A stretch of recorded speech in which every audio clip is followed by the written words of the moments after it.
안녕하세요. 책 읽고 생각하고 글 쓰고 책생글의 뜨쌤입니다. 요즘에는 더위가 좀 한풀 꺾였더라고요. 밤에 보면 창밖에서 풀벌레 소리도 이제는 들리더라고요.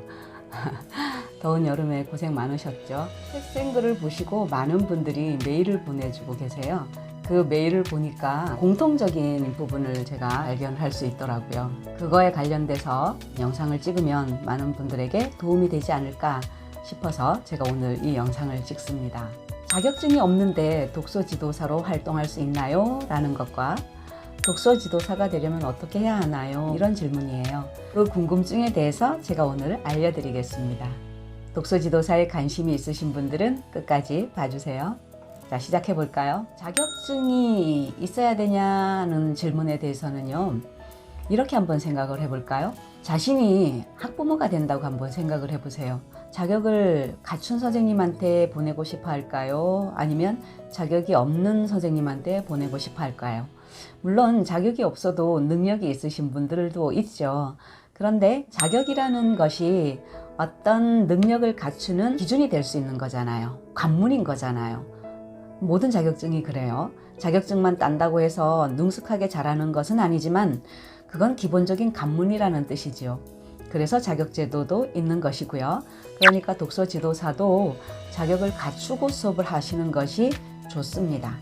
반드시 있어야 되는 건 아니지만 아까 말씀드렸다시피 입장을 한번 학부모하고 바꿔놓고 생각을 한다면 그 자격 유무를 우리가 쉽게 생각할 수 있을 것 같습니다. 두 번째는 내 개인이 할 것인가 아니면 브랜드를 끼고 할 것인가, 이거를 이제 결정을 해야 되겠죠.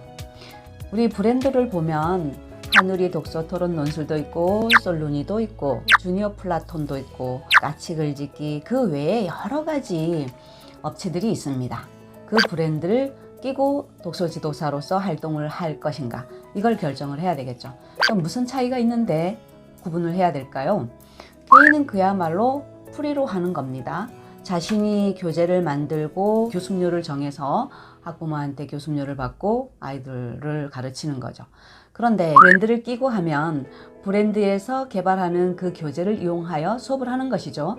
그러면 그 교재비도 포함이 될 것이고, 개인으로 할 것 같으면 교습료를 받으면 개인의 수입이 되는 것이고요. 브랜드를 끼고 하면 그 교재비를 포함해서 받기 때문에 교재비를 뺀 것이 이제 자기의 이제 수수료가 되는 것입니다. 이렇기 때문에 일장일단은 있어요. 저는 과거에 다른 업체도 또 해봤었고 또 개인으로도 해봤었고 그랬기 때문에 이거의 장점과 이거의 장점을 제가 알죠. 물론 단점도 알고 단점도 압니다. 개인으로 할 것 같으면 일단 자기 자신이 해보고 싶은 대로 할 수는 있어요. 수입도 이 브랜드보다는 조금 더 많이 가질 수는 있겠죠. 그런데 이거의 단점이라고 할 것 같으면 그 교재를 자신이 다 개발을 해야 된다는 거예요. 능력이 되시는 분들은 이걸 해도 되겠지만 저는 과거에 해보니까 정말 힘들더라고요. 보통 힘든 게 아니에요. 그리고 자칫하다가는 질이 낮아질 수도 있어요. 만약에 초보일 때 이 개인으로 한다 그러면 그 교재 연구하는 것이 힘들어서 중도에 그만둘 수도 있는 이런 또 오류도 범할 수 있습니다. 브랜드를 끼고 하면 또 좋은 점은 뭐냐, 일단 교재가 준비되어 있잖아요. 그러니까 그 교재를 가지고 물론 교사의 역량을 가지고 얼만큼 요리를 하느냐, 얼만큼 수업에 반영을 하느냐, 이건 또 교사의 역량이에요.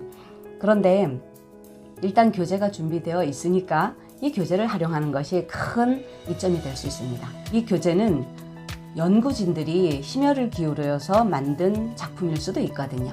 그러면 많은 자료가 담겨 있기 때문에 교사는 여기에 담겨 있는 자료를 활용하여 연구해서 수업을 하면 되는 거기 때문에요.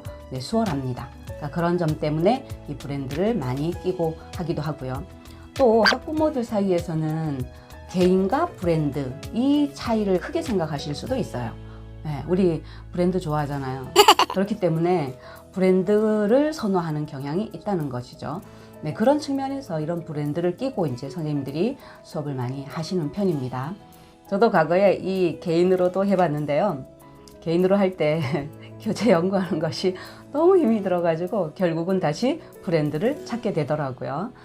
그래서 처음 시작하시는 분들은 이거의 장점과 이거의 장점도 있지만 이거의 단점과 이거의 단점도 좀 생각을 하셔서 결정을 하시면 될 것 같습니다. 개인과 브랜드를 할 것인가 결정을 하셨잖아요. 그러면 개인으로 할 것 같으면 이 세 번째 과정은 생략하셔도 돼요. 그런데 브랜드를 끼고 하겠다고 결정을 하신 분들은 이 세 번째 과정을 거쳐야 되겠죠. 무엇인가 하면 주소지 관할 그 브랜드 지부장님한테 연락을 하셔서 상담을 받으셔야 됩니다. 그러면 이제 지부장님께서 이런저런 여러 가지 절차를 알려주실 거고요. 그 절차대로 따르게 되면 독서 지도사로 활동을 하실 수 있습니다. 이제 네 번째로 들어가 볼까요? 네 번째로는 교실을 꾸미는 것이죠. 수업을 하러 아이들이 오게 되면 가장 기본적인 물품은 준비를 하고 수업을 해야 되니까요. 가장 기본적인 것이 뭘까요? 책상과 의자겠지요. 책상과 의자를 구비를 하시고 그 외로는 이렇게 책장 같은 것도 좀 준비를 하시고 또 칠판 같은 것도 준비를 하시면 되겠습니다. 제가 저희 집에 구비를 해 놓은 것을 한번 구경을 시켜 드려 볼게요. 개인과의 교습을 하려면 현관문에 개인과의 교습자라는 표시와 교습료 등을 게시를 해야 돼요. 이거는 교육지원청에서 지도 점검을 나왔을 때 중점적으로 보는 내용이거든요. 현관을 들어서면 아이들이 좀 더 쉽게 드나들 수 있도록 나무 발판을 깔아 놓았습니다. 한쪽 옆에는 책장을 구비해 놓았습니다. 요즘은 코로나 때문에 입구에다 손소독제와 비접촉식 체온계도 두고 아이들 체온을 체크하고 있습니다. 이해를 돕기 위해서 파노라마로 전체를 보여드립니다. 자, 먼저 화장실부터 가볼게요. 아이들이 많이 왔다 갔다 하니까 바닥에다가 저는 약간 장판 같은 거를 깔아놨어요. 아이들이 슬리퍼를 신고 왔다 갔다 하지 않아도 되고 청소하는 것도 조금 더 편한 것 같고 아이들이 가끔 가다가 숨바꼭질 할 때 여기 화장실에 막 숨기도 해요. 그리고 어떤 아이들은 막 저 장판에 막 누워보기도 하고 그런 공간입니다. 저는 아이들이 다 장성을 해서 밖에 나가서 살고 있기 때문에 여기는 아이들 방이 아니라 제가 수업을 하면서 우리 제자들과 같이 다른 활동을 하거나 할 때 사용하기도 하거든요. 여기서 제가 글을 쓰기도 하고요. 아이들이 여기서 다른 활동을 하기도 하지요. 토론을 할 때 다른 한 팀이 이쪽으로 와서 또 작전 타임을 갖기도 하고 그런 공간으로 저는 활용을 하고 있습니다. 이 공간이 가장 중요한 공간이기도 하죠. 제가 하루 중에 가장 많이 머무는 공간이기도 한데요. 수업하는 교실입니다. 교실을 한번 천천히 보여드리겠습니다. 뭐니 해도 교실에서 또 제일 중요한 것은 아이들이 수업을 할 책상과 의자겠죠. 그래서 저는 기본적으로 가운데에 책상과 의자를 이렇게 세팅을 했는데요. 여기서 하나 팁을 드리자면 책상을 너무 처음부터 작은 걸 구입하지 마시고요. 처음부터 앞을 내다보시고 좀 큰 거를 구입을 했으면 좋겠어요. 보통은 2400에 900 이 정도의 사이즈를 구입을 하시면 나중에 회원이 많아지거나 아이들이 덩치가 컸을 때 편하게 사용을 할 수 있을 것 같아요. 안 그리고 처음부터 뭐 회원이 적은데 작은 거 구입하지 책상만 크면 뭐해 라고 해서 좀 작은 사이즈를 구입하면 나중에 분명히 또 후회를 하게 돼요. 그리고 또 책상을 바꾼다라는 소리가 나오거든요. 그러니까 처음부터 좀 큰 사이즈로 앞을 좀 내다보고 그렇게 구입을 하시면 좋겠어요. 물론 공간이 되면 말이죠. 저는 이 수업 교실 발코니에다가 이렇게 들마루를 짜서 넣었어요. 그리고 그 밑에는 만화도 꽂아 두고 있고요. 그 위에는 아이들 필기구 같은 것도 평상시에 잘 안 쓰던 건 놔두다가 갖다 쓰기도 하고 의자 방석 같은 것도 좀 쌓아두기도 하고 또 가끔가다 아이들이 여기서 잘 놀아요. 이 공간을 아이들은 되게 좋아하거든요. 책장 뒤에 숨으면 잘 보이지 않으니까 아이들이 가끔 숨바꼭질도 한답니다. 여기에서 아주 좋아하는 공간이고요. 이렇게 밖을 내다볼 수 있는 공간이기도 해서 저희가 1층이라서 또 좋은 점이 이런 점인 것 같습니다. 수업하는 교실에는 이렇게 책장을 구비해 두시고 책을 좀 꽂아 두시면 좋겠죠. 아이들에게도 여기 오면 수업을 하는 곳이구나 라는 어떤 그런 마음의 자세 이걸 갖기도 하고요. 저는 가끔가다 아이들에게 책을 빌려주기도 해요. 학부모님들께서 상담을 오셨을 때도 이곳은 독서 수업을 하는 곳이구나 분위기를 나타내는 소품도 되기 때문에 상당히 중요한 것 같습니다. 그 다음에 교실에서 중요한 것은 칠판이라고도 할 수가 있겠습니다. 아이들에게 설명을 한다거나 책 줄거리를 이야기할 때도 저는 여기서 인물 중심으로 해서 마인드맵을 그려가면서 또 설명을 하기도 하는데요. 이거는 많은 것을 필기를 할 수가 없어서 저는 또 별도의 칠판을 구입을 했답니다. 바로 이 칠판이랍니다. 좀 크죠? 이거는 좀 자주 쓰는 게 아니고 교실로 끌고 들어와서 써야 하기 때문에 역사 수업을 한다거나 이럴 때 갖고 들어와서 씁니다. 칠판이 크니까 여기다가 처음부터 이제 끝까지 역사를 쫙 통사를 읊어준다거나 그 줄거리를 이야기해 줄 때 유용하게 씁니다. 그러니까 이 칠판은 또 필요도 하더라고요. 자꾸 수업을 하다 보면 이렇게 장비가 하나씩 늘어요. 이제 왼쪽으로 보면 이 복도처럼 쭉 지나가서 저희 거실이 나와요. 일반 가정집이기 때문에 아이들이 거실에 들어오는 것은 사실은 불편한 일이기도 해요. 그런데 저의 경우에는 저희 자녀가 다 장성을 해서 나가 있어서 이 거실도 우리 제자들에게 다 개방을 한 상태거든요. 그래서 아이들은 자유자재로 여기를 드나들면서 놀기도 합니다. 자, 한번 가볼까요?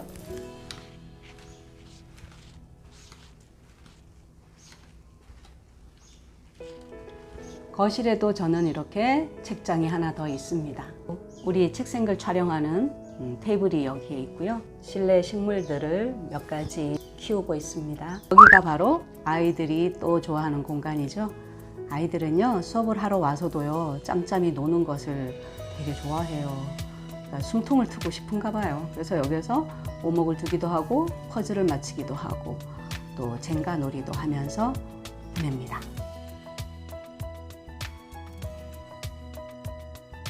아이들에게 거실까지 개방은 했는데 주방은 좀 아이들이 안 들어왔으면 좋겠다는 생각이 들었어요. 아이들한테 말을 해도 아이들은 호기심이 많잖아요. 계속 주방을 들락거려요. 그래서 제가 좀 방법을 생각해낸 것이 이렇게 좀 커튼을 달아서 구분을 하고 여기는 너희들이 들어오면 안 돼 라는 메시지를 줬는데도 이 아이들이 또 궁금해서 못 참아요. 가끔가다 이렇게 해도 기웃거린답니다. 어쨌든 저는 이렇게 커튼으로 주방하고 거실을 구분을 해 보았습니다. 저희 집에서 아이들이 들어갈 수 없는 곳, 유일한 곳이죠. 여기가 제 침실이자 안방인데요. 여기만큼은 아이들한테는 출입금지 구역입니다. 어떠세요? 저의 경우를 보여드린 것이지 선생님들마다 집의 넓이라든가 선생님의 취향, 조건 이런 게 다 다르기 때문에 얼마든지 이거는 다 다를 수가 있습니다. 그냥 저의 예시를 보여드렸을 뿐이고요. 참고가 되셨으면 좋겠습니다. 교실에 준비물을 갖춰 놓았다면 이제 5번째로 뭐를 해야 될까요? 주소지 관할 교육지원청에 개인과외 교습자 신고를 해야 합니다. 이거는 의무사항이에요. 학파라치라는 것도 있어요. 그래서 잘못하다간 집에서 수업을 하는데 교육청에 신고를 하지 않고 수업을 한다. 그러면 학파라치들 눈에 띄어가지고요. 신고당하면 과태료 내야 되고 그렇습니다. 그렇기 때문에 이런 일반 주택이나 공동주택에서 과외교습을 하게 되면 과외교습자 신고를 반드시 해야 됩니다. 신고를 할 절차를 좀 한번 알아볼까요? 주소지 관할교육청에 가셔야 되겠죠. 가시면 신청서가 비치되어 있습니다. 그 신청서를 작성을 하시면 되는데요. 신청서에는 인적사항 같은 게 들어가겠죠. 이름, 주소, 주민등록번호, 또 학력, 전공, 그다음에 자격증, 경력 이런 빈칸이 있는데 해당되면 그런 칸은 기재를 하시면 되겠고요. 교습 과목이라든가 교습료라든가 이런 걸 적는 난도 있습니다. 그러니까 교습료 같은 것도 미리 생각을 하고 가셔야 되겠죠. 그래야 적을 때 막힘없이 할 수 있겠고요. 만약에 적다가 의문사항이 있으면 담당자한테 또 여쭤보면 되니까요. 그건 그렇게 어렵지 않게 작성을 할 수가 있습니다. 두 번째 서류 한번 살펴볼까요? 최종 학력 증명서를 떼가야 됩니다. 원본이 들어가야 되겠고요. 자, 물론 학력이나 경력 제한은 없습니다. 그다음에 세 번째 서류는 뭘까요? 주민등록 등본을 떼가셔야 됩니다. 주민등록 등본에는 전입신고가 돼 있어야 되고 실제 거주를 하셔야 되는 것이죠. 네 번째는 신분증 사본이 필요합니다. 다섯 번째는 3cm, 4cm짜리 사진이 2장이 필요합니다. 여섯 번째는 일반 주택이냐 공동주택이냐에 따라서 서류가 필요하든 안 필요하든 하는데요. 일반 주택에서 거주를 하시고 수업을 하시려고 하면 건축물 관리 대장이 필요하다고 합니다. 물론 저처럼 아파트에서 수업을 하게 되면 필요 없는 서류죠. 7번째는 해당 자격증이 있으면 자격증 원본이 필요합니다. 이렇게 서류를 가지고 교육지원청에 가서 신고를 하시면 되는데요. 이것은 저희 관할교육지원청 홈페이지에서 제가 서류들을 추린 거고요. 자신의 주소지 관할교육청마다 약간 다를 수도 있을 것 같아요. 교수 지도사로 활동을 하기 전에 개인과외 교습자에 필요한 서류가 뭔지를 교육지원청에 미리 전화를 하셔서 담당자에게 자세한 서류를 듣고 가시는 것이 번거로움을 줄일 수 있습니다. 그렇지 않으면 가서 서류가 이거 필요하다 그러면 또 낭패를 볼 수가 있거든요. 이렇게 신고를 하시면 3, 4일 후에 신고 증명서가 우편으로 오든가 아니면 본인이 직접 찾으러 가든가 그렇게 하시면 되겠습니다. 이렇게 개인과외 교습자 신고를 하고 나면 6번째, 사업자 등록을 해야 됩니다. 개인과외 교습자 신고를 하면 자동으로 관할 세무서에 연동이 되기 때문에요. 또 피할 수 없는 또 과제입니다. 그리고 또 종합소득세 신고도 해야 되고요. 이제 여러 가지 절차를 다 준비를 하셨잖아요. 그러면 뭐가 중요합니까? 가르칠 아이들이 있어야 되는 거 아니에요? 회원 모집을 이제 해야 되는 거죠. 저의 경우는 좀 경력이 되다 보니까 학부모님들께서 지인들을 소개를 많이 해주세요. 그래서 그런 식으로 요즘에는 좀 많이 회원을 유치하는 게 정말 마지막이네요. 회원을 유치했어요. 수업을 했어요. 그게 다가 아니겠죠. 그 회원을 얼마나 유지하느냐, 그게 또 관건이겠죠. 영원한 건 없습니다. 회원들도 평생 저와 함께 하는 건 아닙니다. 물론 과거에 제가 8년 동안 수업을 같이 한 아이가 있는데요. 이 아이의 경우에는 초등학교 2학년부터 중3 졸업할 때까지 8년을 수업을 했던 겁니다. 물론 그렇게 하고 나니까 책도 잘 읽고 글도 잘 쓰고 공부도 잘하고 효과를 나열할 수가 없을 정도죠. 그런 아이더라도 평생을 가지는 못하는 것이죠. 그렇기 때문에 일정 기간 같이 수업을 할 때만이라도 최대한 회원 관리를 잘 하셔서 오래 유지될 수 있도록 노력을 하셔야 되는 건데요. 그것은 본인의 노력이 많이 달린 문제입니다. 저희 경우에는 독서지도사, 논술지도사 이건 가장 기본이고요. 그 외에 한국사도 1급을 취득하여서 한국사 수업을 할 때 도움을 많이 받고 있고요. 하브루타, 디베이트, 마인드맵, 부가트 저는 도서관에서 동아고 연도 몇 개월을 또 강의를 듣고 이런 식으로 하면서 독서, 논술 수업을 꾸려가는 데에 필요한 자기 역량을 키우는 것이죠. 자기 가치는 자기 스스로가 만들어 나간다고 생각을 해요. 그렇기 때문에 독서지도사 입문을 했다고 하더라도 그 과정은 아주 힘들 수 있습니다. 그러니까 꾸준히 노력을 해야 되는 것입니다. 물론 가장 기본은 교재 연구를 충실히 해야 된다는 거죠. 수업 준비를 충실히 해야 된다는 거죠. 그래서 수업을 오는 아이들에게 최대한 많은 것을 전해줄 수 있도록 그런 자세를 가지고 일을 해야 되는 것이고 어떠세요? 쉬운 건 없는 것 같죠? 네, 쉬운 건 없습니다. 저희 교사들 사이에서 저희 일을 3D 업종이다 이렇게 얘기를 하기도 하거든요. 힘든 일 정말 많습니다. 남들이 보기에는 우아하게 아이들하고 수업을 하면 된다라고 생각을 할 수도 있지만 백조처럼 수면 위에서는 우아해 보일 수 있지만 수면 아래에서는 끊임없이 발을 움직여야 하는 것입니다. 저의 경우에는 휴일도 따로 없습니다. 휴일에도 아침에 일어나서 책 읽고 수업 준비하고 계속 움직여야 되는 거죠. 쉴 틈이 정말 없어요. 다른 분들처럼 누구 만나서 커피 마시고 식사하고 이런 게 정말 쉽지가 않아요. 자, 이거는 저 개인의 일이고요. 또 쉽게 하시는 분들도 있습니다. 그거는 개인의 성향에 따라 좀 다르니까 너무 겁을 내실 필요는 없을 것 같고요. 저희가 개인과의 교습이라는 것이 일반 주택과 공동주택에서 이루어지는 일이잖아요. 이 집 안에서 거주도 하면서 수업도 해야 되는 거예요. 그렇기 때문에 제일 힘든 사람이 사실은 가족이에요. 가족들이 있으면 많이 불편해 하세요. 처음에는요. 그렇지 않겠어요. 아이들이 계속 들락거리면서 집 안에 있는데 만약에 가족이 낮에 집에 있을 경우도 있잖아요.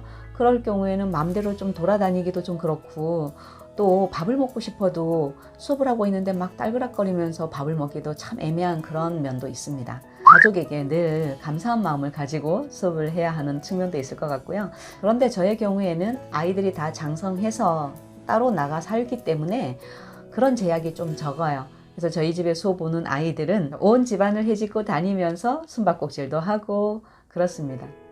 독서 지도사 도전해 볼 만한 일인가요? 무엇이든지 쉬운 일은 없습니다. 자기의 뜻이 있고 자기의 적성이 맞고 자라나는 아이들에게 꿈을 키워주고 생각하는 힘을 길러주는 일, 이 자체만으로도 보람 있는 일이죠. 전국에 있는 독서 지도사 여러분 힘내시고요. 또 독서 지도사 입문을 하시려고 하시는 분들 도전해 보실 만한 충분한 가치가 있는 일이라고 생각합니다. 자, 오늘 이렇게 독서 지도사가 되려면 어떻게 해야 하는가를 알려드렸는데요. 도움이 좀 되셨나요? 남은 여름도 잘 지내시고요. 다음에 또 뵙겠습니다. 뜨쌤이었습니다.